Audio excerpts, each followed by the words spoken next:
Ang bulag, nag-umpisa doon sa Davao, nagwali sa mga bus.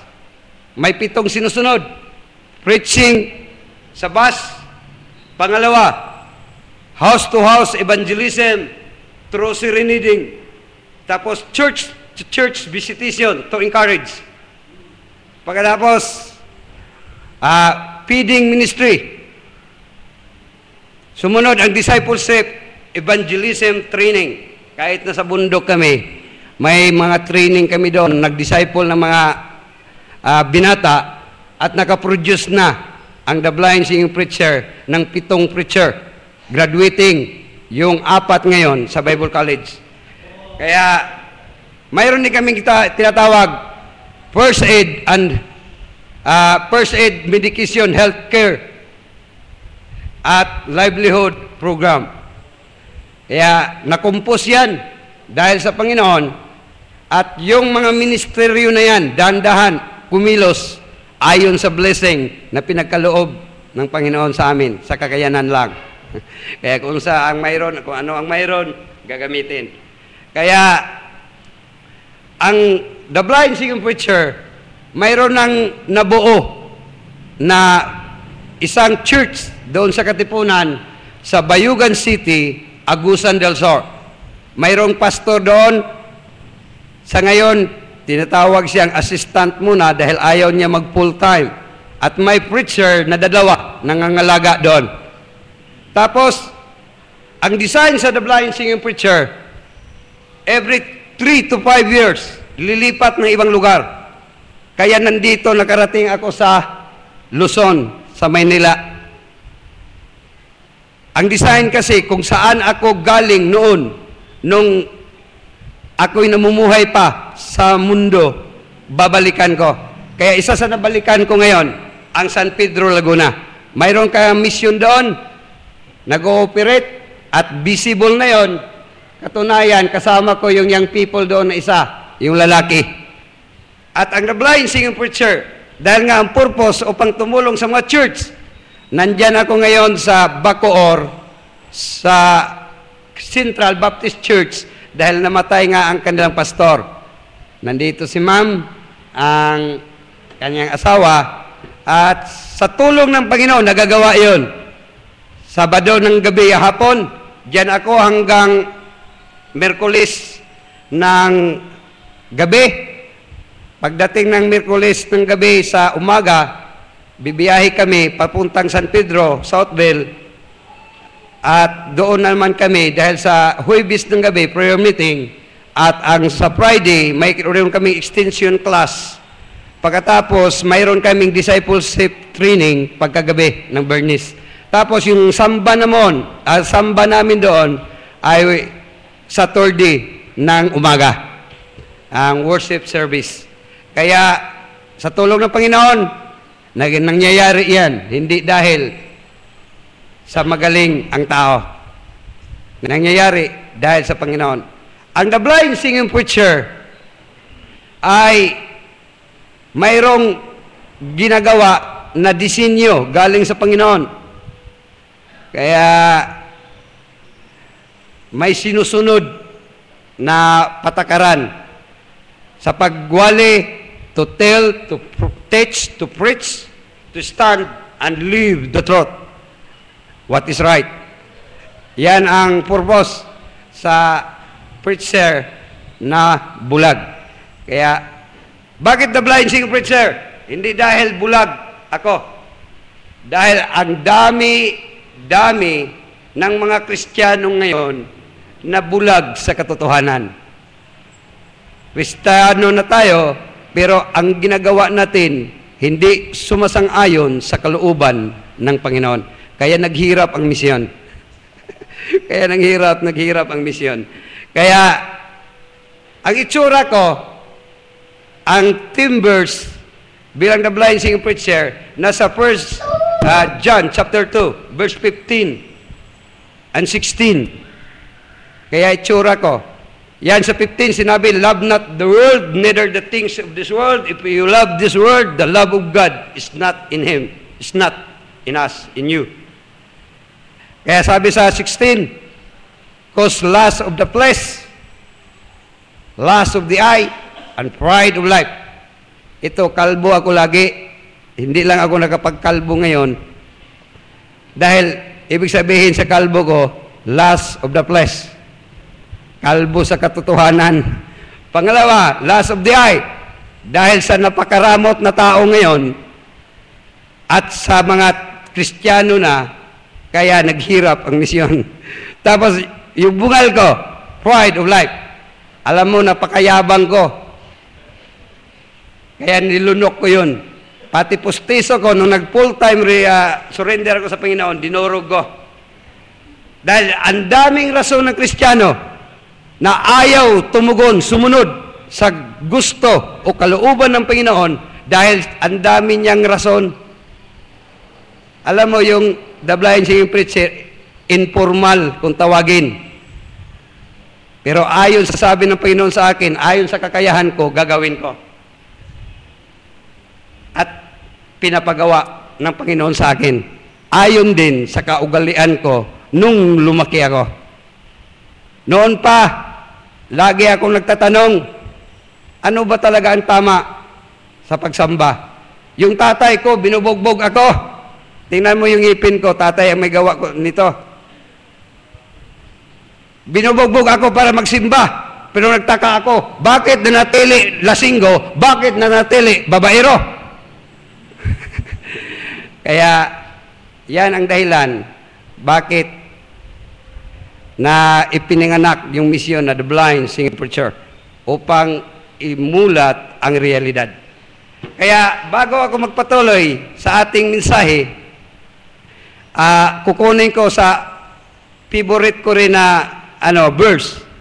Ang Proverbs chapter 8, verse 32 to 34.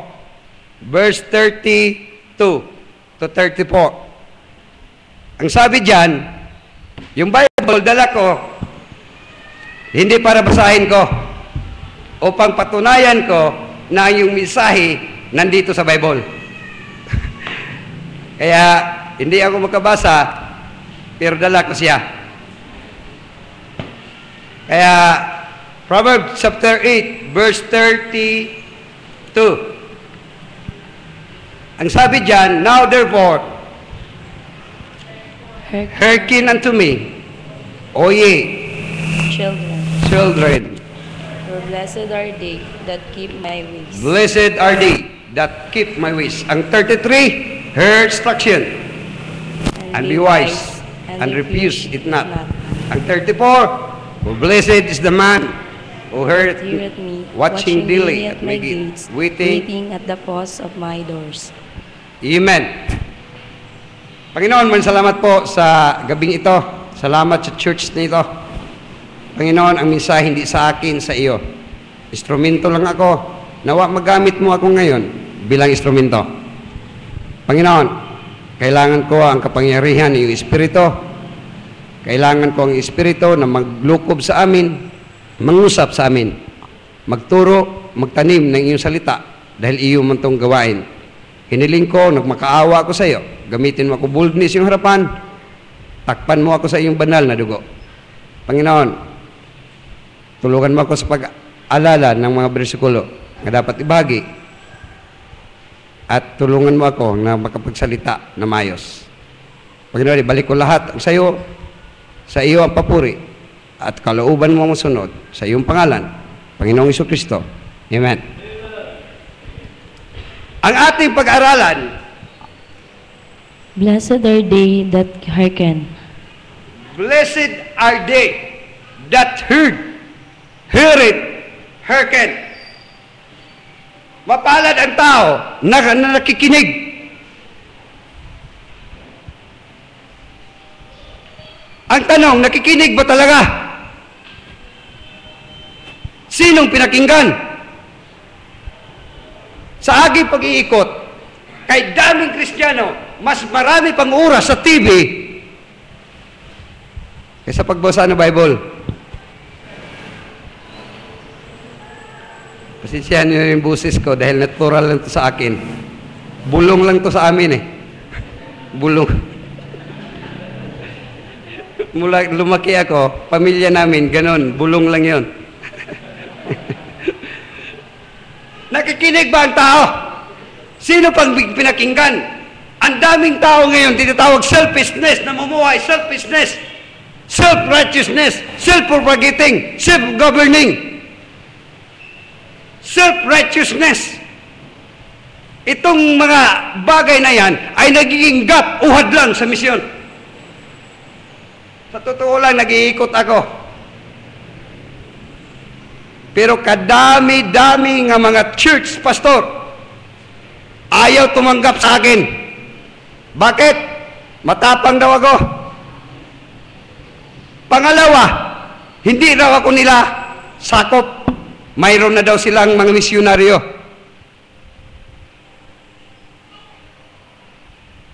Sabi ko ng Panginoon, paano ko kaya magampanan, maturo tong The Blind Singing Preacher mission? Hindi ko to magampanan kung wala akong pira. Pero sa tulong ng Panginoon, unti-unti, kumikilos ang The Blind Singing Preacher. Kahit sa daming gap. Church, religious, denomination gap. Mayroon pang ang attitude at saka yung friends gap. Pag hindi ka kaibigan, hindi ka entertain. Kaya nagulat ako kay Pastor John. Talagang pinuntahan niya ako. Sabi ko sa kanya, sa dami-dami ko pastor kilala, kakaiba si Pastor. Tapos pinatunayan niya ngayon, pinatayo ako rito. Bihira ang magpapatayo sa pulpit. Kakaiba si Pastor John. Tapos sinabi, worldliness. Worldliness. Yan ang hadlang sa misyon ngayon eh. Nahumaling ang tao, ang mga Kristiyano sa mundo. Kaya sabi ni Paul sa 2 Timothy chapter 4, sabi niya, mag-ingat kayo, mapagmatyag tayo. Preach the words in season or out of season. Dahil darating ang panahon, ang tao ayaw na makikinig sa wastong turo. Dahil darating ang panahon na ang tao gusto na yung mga superstitious na mga style. Ingat tayo sa TV ngayon, mga magulang. Ang karamihan dyan, mga magic-magic. Ito ang tuwa naman itong sa Kristiyano na nanonood.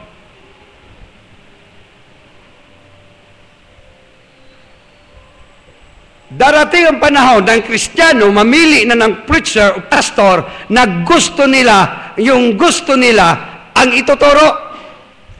Hindi na sa Panginoon.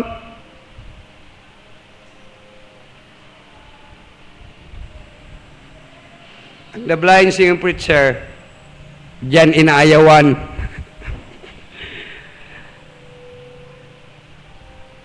May disenyo ang The Blind Singing Preacher na ginawa na mensahe. Number 1, by hearing.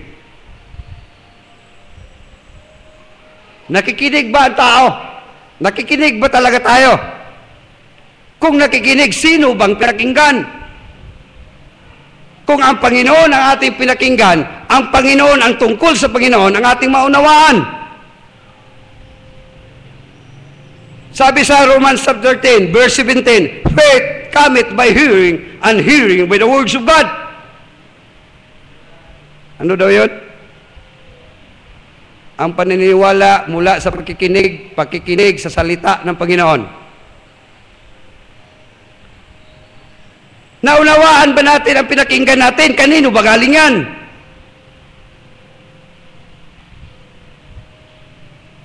Sabi sa Proverbs chapter 3, verse 5, trust in the Lord with all thine heart, and lean not thy own understanding.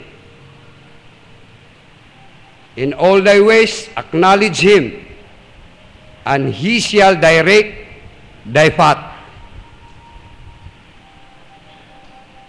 Hindi daw tayo magtiwala sa sarili natin. Sa Panginoon lang.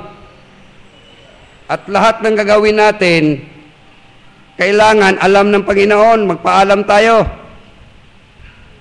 At tayo ituturuan niya kung anong dapat lakaran natin. Kung nakikinig tayo ayon sa Panginoon, naunawaan natin ayon sa Panginoon. Kung naunawaan natin ayon sa Panginoon, paniniwalaan natin ayon sa Panginoon. By believing. Ano nakalagay? John 3:16, For God so loved the world that He gave His only begotten Son, that whosoever believeth in Him should not perish, but have everlasting life.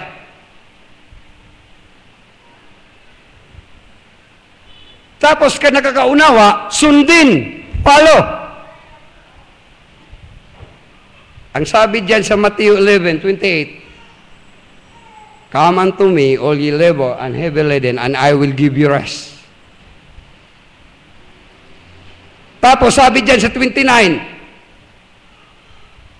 makamtan natin yung rest of our soul. Tapos sabi sa 30, For my yoke is easy and my burden is light. Magaan lang sa Panginoon. Pero bakit maraming umaatras ng mga pastor? Bakit may umaayaw ng mga Kristiyano? Bakit maraming sumusurrender sa misyon? Nabuo to dahil yung bulag dati, hindi pa bulag, mahilig mag-adventure. Lahat ng bundok sa Mindanao, iniikot ko yan, ang daming church na pinabayaan, iniwan ng pastor. Ang rason, bakit iniwan? Hindi siya mabubuhay. Nakakalungkot, ano?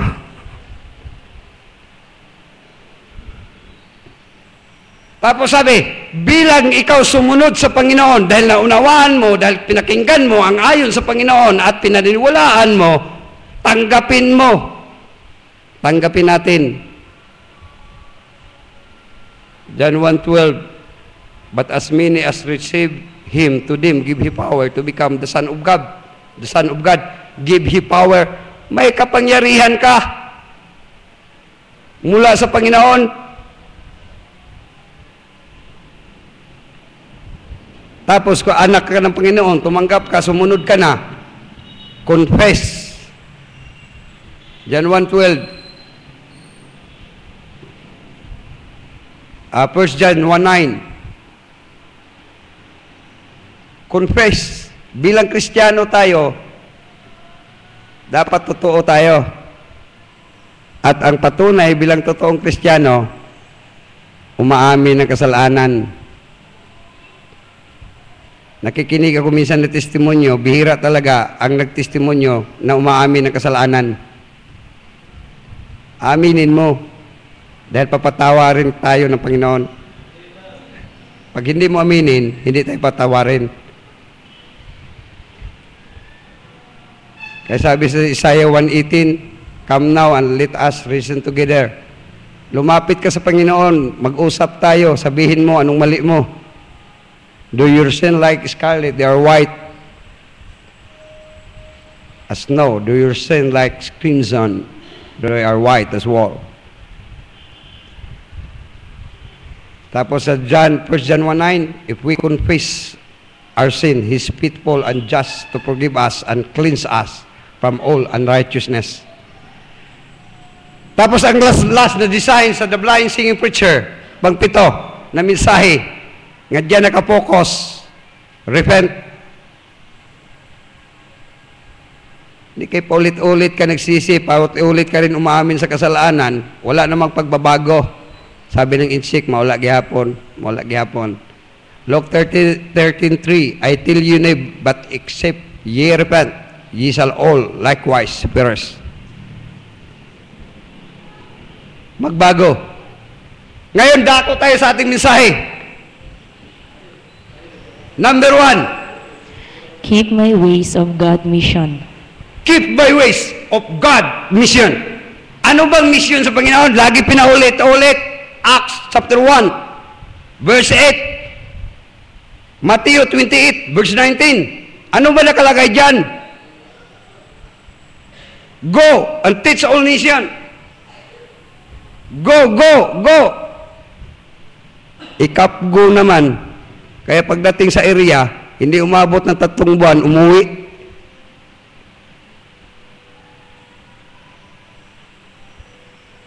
Ang kailangan dyan, pag mag-go, pagka tayo lumakad, ang sabi dyan sa susunod, teach them to observe all things. Kaya nagtatalo lagi kami sa conference eh. Ano ba importante yan? Go. Karamihan ng nalaman ng mga pastor, go. Ikapgo. Naharap niya ranger ng rebelde, atras siya.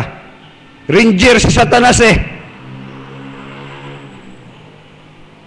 Kaya kailangan matapatan natin si Satanas, kailangan natin yung teach them to observe all things.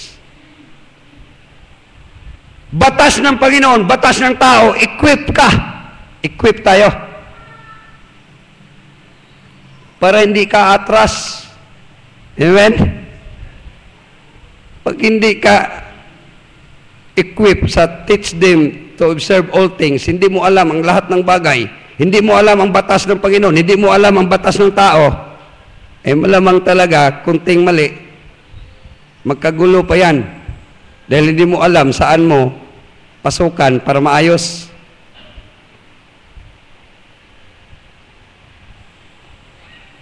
Ano bang misyon? Ito misyon ni Pedro, sa chapter 10 sa Gawa. Tinawag siya para mag-mission kay Cornelio na hintil. Pinakitaan mo na siya na pakainin sa lahat ng bagay na marumi para maging handa. Nag-mission si Peter doon kay Cornelio. Naunawaan niya, sabi niya, ngayon ko naunawaan na yung palang pinakita sa Panginoon para pala ako mag-mission dito kay Cornelio. Ito yung mga kasamahan niyang apostolis, mga kasamahan niyang mga misyonaryo. Sabi yun, bakit ka nakikikain sa kanila? Bakit ka pumasok sa bahay nila at nakikitulog doon sa kanila? Yan ang problema sa misyon eh. Kay daming mga kasamahan natin na hindi naunawaan kung anong misyon ng isa. Part of the body, kasukasuan, hindi pwede gawin ang palad na paa. Hindi pwede gawin mong paa na liig. May kanya-kanya part yan. Kaya sa pagtutulungan sa misyon, dapat kung ang isang misyonaryo, mayroon siyang ginagawa para sa gawain niya, huwag mo siyang turuan kung anong gagawin na gusto mo natin o gusto mo. Diyan nakakaroon ng conflict at saka gap. Ayaw ko sumuporta diyan sa bulag. Hindi naman susunod sa gusto ko. Ikaw sa Panginoon yan. Kung may gawain siya sa Panginoon, bakit ayaw? Yung unang pastor ko diyan sa San Pedro, hindi ako pinayagan. Paano ka mag-mission? Bulag ka. Sabi ko, may mission ako, binigay sa Panginoon, gagawin ko. Ayaw pumayag, ilumakad ako kahit hindi siya papayag. Pagdating doon sa Davao, buti naman, mayroong pastor doon na pumayag. Gisind out ako. Pastor Lucia Senior. Kaya nakakagawa ang bulag. Sa mission, may kanya-kanya tayong dapat gawin. Si Paul, ganun din. Kini-question din mga kasamahan. Bakit ka nagsabi na hindi na kailangan magpatuli? Sabi kasi ni Paul na ang pagtuli sa balat, katauhan lang yon. Ano bang mangyari sa pagtuli sa balat? Yung espiritu niya, hindi naman tuli. Importante nga malinis ang espiritu kahit hindi siya tuli. Ibig sabihin, paglilinis, importante, mayroon tayong espiritu sa paggawa. Number 2 natin pag-aralan. Keep my ways of God instruction. Keep my ways of God instruction. Instruction. Bakit naghirap ang misyon? Bakit maraming kawawa na mga misyonaryo? Bakit maraming mga naggumagawa na tumatalikod? Dahil mismo pinanggalingan niya, pinabayaan siya. Dito sa gawa, nung gumawa yung mga apostoles, hanggang dumating kay Pablo, tinutulungan siya. Sa Church of Macedonia, sa 2 Corinthians chapter 8, ito yung Church of Macedonia, tinutulungan si Paul. Kahit walang-wala sila. Hindi si Paul pinabayaan. Ang dami ko nakausap mga pastor. Pastor, ba't ka tumigil? Yung mother church ko, pinabayaan ako. Ba't ka lumipat dito? Sabi niya, buti dito. Pastor kay tumutulong. Hindi niya alam, buti lang pala yun sa hanggang 6 na buwan. Pagdating ni 6 na buwan, tumigil na rin. Ang The Blind Singing Preacher, nag-umpisa nagmisyon. Hindi tumatanggap ng support galing sa tao. Ang inasahan ang Panginoon lang. Bakit? Anong rason? Dahil kung aasa ako sa tao, baka itigil niya, yan pang dahilan, titigil din ako. Kaya nag-start na walang sumusuportang tao, inaasahan ko ang Panginoon. Kaya tinatawag independent. Independent sa tao, pero dependent sa Panginoon. Kaya kung anong mangyayari sa area, sa misyon, gaya nga dyan ngayon sa San Pedro, kahit sinusugod ng mga magulang,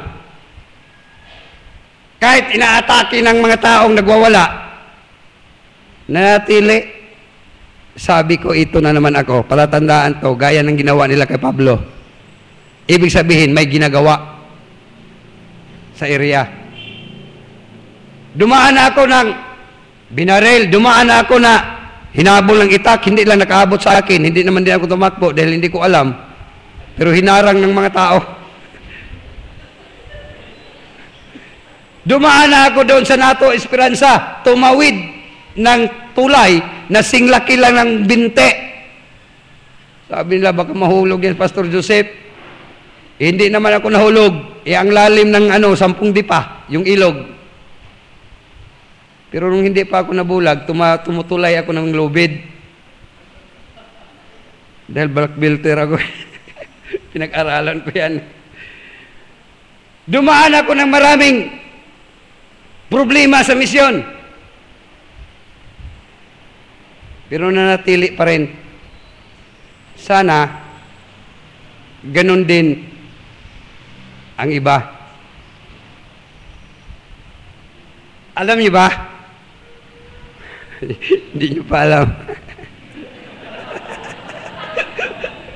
Hindi niyo pa alam. Ang The Blind Singing Preacher, kahit sa ang dami-daming nangyari, hindi tumitigil. Bakit? May pangako sa Panginoon nga hanggang kamatayan, gagawa. Hanggang kamatayan. Kaya yung sinabi ni Paul kanina sa binasa ni Pastor Lamson hindi ako natatakot kahit itali, handa ako kahit mamatay. Kung walang utak ganyan ang magmisyon, malamang atras talaga yan. Hanggang kamatayan ang misyon. Baka matakot kayo ha. Ito ang hindi nyo pa alam. Bakit ganun ang dablahin sa inyo, preacher? Dahil tinawag ako, binatilyo pa ako, umayaw ako. Dahil nakita ko sa mga pastor na hindi nabubuhay kung hindi bigyan ni sister at saka ni Brad. Ayaw ko. Sabi ko, kung mag-mission ako, dapat bayaman na ako. Mayroon na akong truck, mayroon na akong high-tech projector, mayroon na akong high-tech amplifier. Hindi pumayag ang Panginoon. Aral ako, graduate ako ng pagka-engineer, marine engineer, nag-apply na ako, papunta na ako, sasakay na sana ako ng barko, tapos titira sana ako ng Amerika, aalis na sana ako nung linggo na yan. Ito na disgrasya, na kuryente ako, na siyang dahilan nga nabulag ako. Balik na naman ako. Panginoon, ba't nangyari ito sa akin? Sabi ko, mag-full time ka sa akin. Nabulag ako 3 buwan. Gumaling. Nangako, mag-mission na ako, Panginoon. Magaling lang ako. Nung gumaling, abay, nagnegosyo na naman, naharap furniture. Tapos pumunta sa Davao, nag-stockholder ng gulay. Sabi ng Panginoon, tigas ng ulo mo ha. Matigas naman talaga ang ulo eh. Sabi ng Panginoon, bulagin nga kita. Nabangga sa sakyanan ko, na bankrupt yung puhunan namin, na totally blind ako. Tanong na naman ko, Panginoon, bakit nangyari ito? Sabi niya ang Panginoon, sabi ko mag-full time ka. Alam mo, kung makakita pa ako isang dipa, nagdadrive pa ako. Naghahanap buhay pa rin ako. Dahil prinsipyo ko, ayaw ko manghingi, kaya ko mabuhay. Pero hindi pumayag ang Panginoon. Kaya nung totally blind na talaga ako, wala na akong magawa. Sabi ko, Panginoon, anong gagawin ko? 1 taon, buwan-buwan, nagpa-fasting ng 3 days, tanong sa Panginoon, anong gagawin? Kaya yung binanggit ko kanina, yun ang sinabi na gagawin. Kung kayo, maganda pa yung paningin nyo, huwag nyo akong gayahin. Kung may calling kayo para sa misyon, kailangan na natin sa panahong ito. Huwag nyo antayin, mabulag pa kayo. Mahirap. Amen? Kung gumawa pa lang sana ako noon, hindi na sana darating ng ganito. Keep my way of instruction. Ang basic na tinuturo ng Panginoon sa Kristiyano na dapat pasalamatan mo siya, purihin mo siya, at magbigay ka. Ang sabi sa Proverbs chapter 3, verse 9 to 10, honor the Lord with all thine substance, with thine first fruit. Pasensyahan nyo na ako sa English dahil bagsak ako sa English. Mahirapan talaga ako mag-English. Kasi naniniwala ako kay Rizal. Ang paniwala ko kay Rizal, sabi niya, ang taong hindi magmahal sa sariling wika, mababaho pa kaysa butod na isda. Yun din ang paniwala ko noon. Instruction. Pag nibigyan mo ang Panginoon sa mga bagay mayroon ka, at ibigay mo ang lahat ng bagay na unang tanggap mo, nagbigay ka ulo ng Panginoon. Pag nagbigay ka ulo ng Panginoon, at sabi sa verse 10, lahat na lalagyan mo ng pagkain, mapupuno, lahat na lalagyan mo inumin, umaapaw. Yun din ang sinasabi sa Malakay.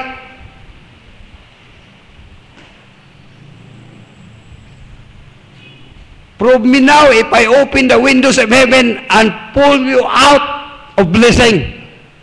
Tapos sabi, and I rebuke all the devourers.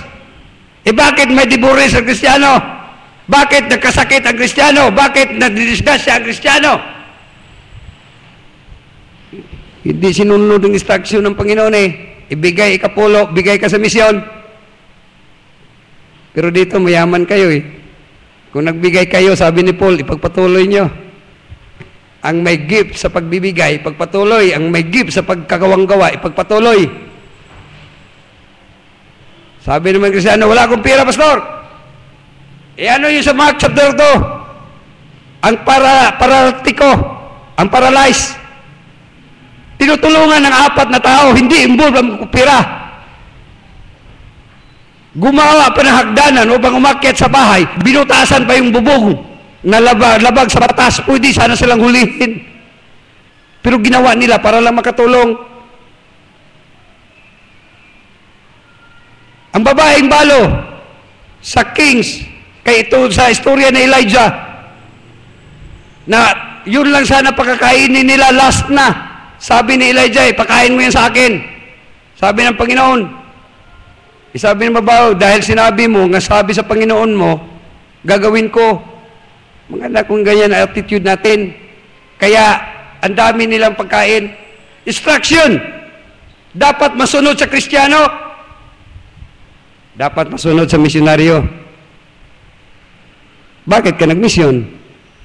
Yung sinabi ni Pastor kanina, "Here am I, Lord, send me." Yan ang nagpapatulo sa aking luha.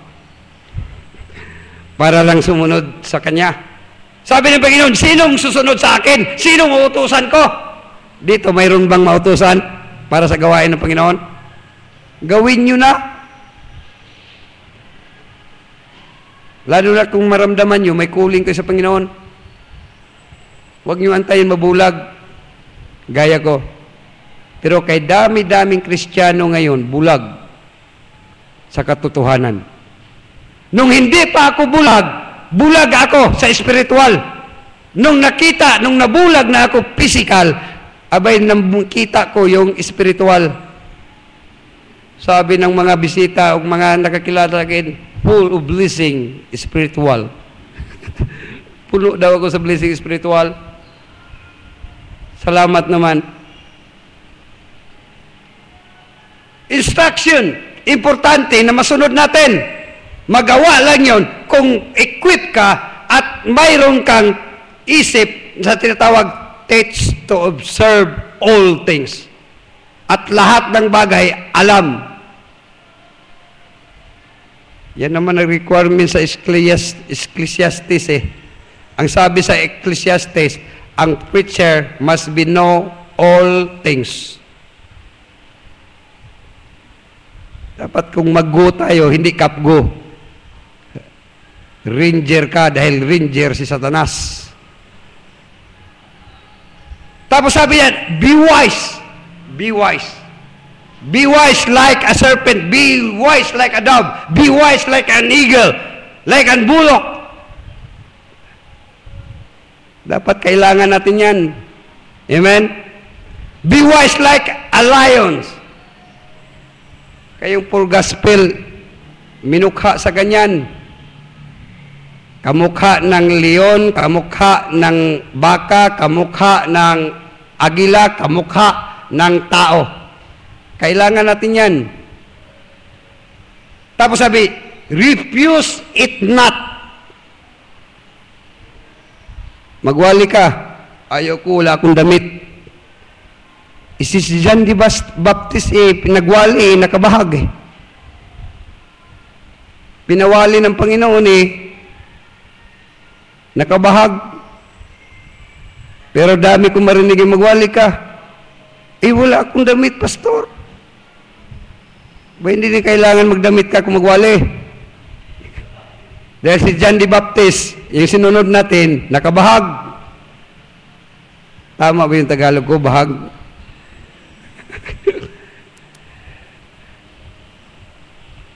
Refuse it not. Huwag niyong tanggihan, huwag natin tanggihan. Last.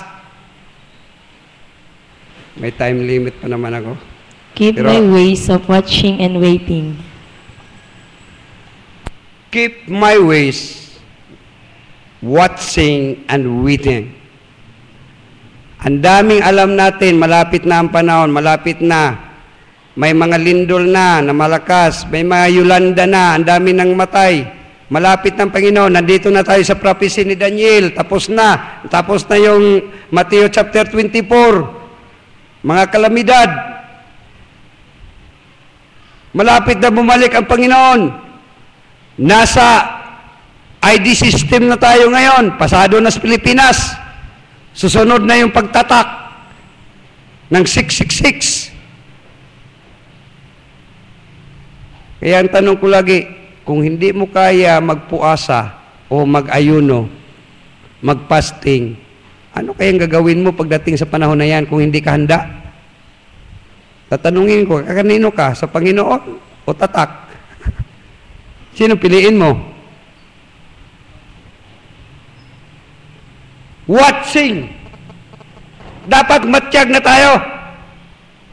Dahil nandito na tayo sa panahon na tinatawag last days. Last days na nga. Lumabas na nga matatapang preacher ngayon eh. Lumabas na nga yung mga preacher na ang damit sako, na ang dala wrath of God. Ano bang pag-iingat at pagbabantay ang ginagawa natin? Ang dami na ng false prophet ngayon. Magtuturo. Nagwawali. False prophet. Ang dami na nga umatras eh, mga Kristiyano.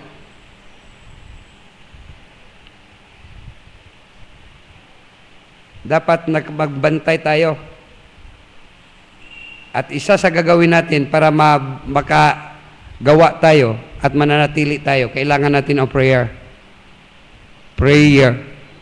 Ang sabi sa Matthew 17, verse 21, bakit hindi namin magawa? Bakit hindi sila nakagawa? Panginoon, bakit hindi namin nakaya? Sabi ng Panginoon, kulang kayo sa pag-pray at pag-fasting. Kulang. Doon sa amin, maraming diwataan. Pag sila mag-rebuke, abay, kinakarati sila, hinahabol. Sabi nila, tawagin natin si Pastor Joseph. Magkaharap kayong may diwata, ang bait. Pero nangyari yan dahil sa Panginoon. Ang ginawa, ang gagawin natin, kung handa na tayo at nakapagbantay tayo, mag-aantay na lang tayo sa sinabi ng Panginoon na darating na yung tinatawag sakgaw, put up, rise up.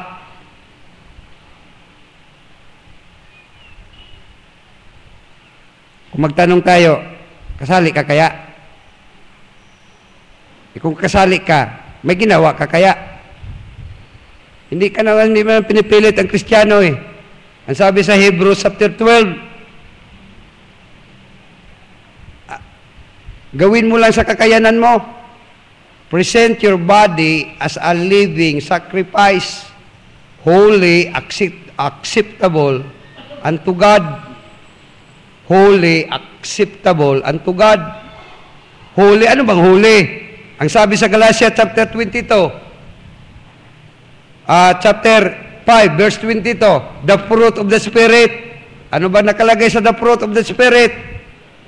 Love, joy, gentleness, Peace, perseverance, long-suffering, tapos sa pagdating sa 23, meekness, temperance. perseverance, for such there is no law. Gawin natin yan habang nag-antay tayo sa Panginoon. Amen? Habang nag-antay tayo, pagbalik ng Panginoon, habang nag-antay tayo, nakukunin tayo niya. Pakibasa daw yung Galatia chapter 5, verse 22. Maganda yun eh. But the fruit of the Spirit is love, joy, peace, long-suffering, gentleness, goodness, faith, 23. meekness, temperance. Against such there is no law. Against such there is no law. Lahat niyan, papayag ka sa hindi. Dahil Kristiyano tayo, dahil Kristiyano ka, gawin. Amen? Gawin natin. Sabi sa Ephesians, may kanya-kanya tayong gawain, may kanya-kanya bahagi bilang body of Christ. Kung anong bahagi, kung ano natin ang ating pagkatayo, kung sino ka, kung anong kaugalian mo, yan lang gamitin mo. Gamitin natin. Kaya may awit na, oh, I got to be you, uniquely you, and I got to be me, uniquely me. We are different through the same, so missing but is true. God created us just so we could help another grow. And the blind singing preacher, may compose din. I'm the blind singing preacher, the evangelist. My mission is to preach salvation unto all generation. I don't care if they heard me or nothing. I'm just only to tell that there is a greatest Savior, Jesus Christ, who was born to give us a happiness and a peace of mind. He has died unto all rugged cross. Kalimutan ko tuloy. To save from sin.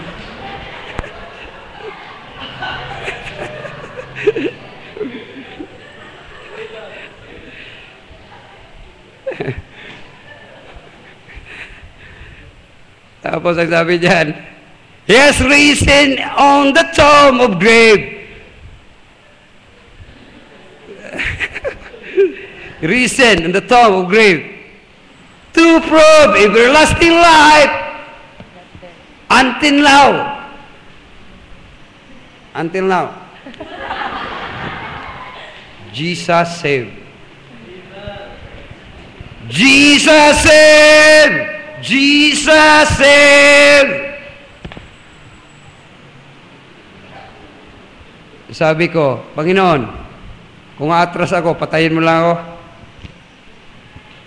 Pero kung aabante ako, tulungan mo ako. Gaya kay Paul, gamit yung mga batas. May batas tayo eh. Kaya nung nakaraang 2 linggo lang, naghablaan kami sa barangay. Dahil nagwala sa church, binasag yung misa namin. Pero lahat ng yan, kung handa ka na, mapagmatsyag ka na, watching, ang misyon nito sa atin, sabi niya sa Mateo 16, verse 18, Peter, upon this rock, I will build my church. I will build my church. Sabi ng Panginoon kay Pedro, aking simbahan ang itayo, hindi simbahan ni Pedro. Hindi sinabi, I will build your church. Yung tinatayo lahat sa The Blind Singing Preacher, hindi sa akin, sa Panginoon yan. Bakit nangyari? Bakit naging visible? Bakit nakikita? Bakit may nagagawa? Yung Panginoon naman gagawa, hindi naman ako. Panginoon yun eh. Kaya ang lahat, ibigay ko ang glory sa Panginoon. Panginoon, may salamat po sa mensahe. Sana nabigay akong papagpala sa bawat isa. Lord, ang salita hindi sa akin sa iyo. Lord, ang glory sa iyo. Ang papuri sa iyo. Kalooban mo ang masusunod. Salamat sa ginawa mo. Ibalik ko lahat sa iyong pangalan. Panginoon si Kristo. Amen. God bless.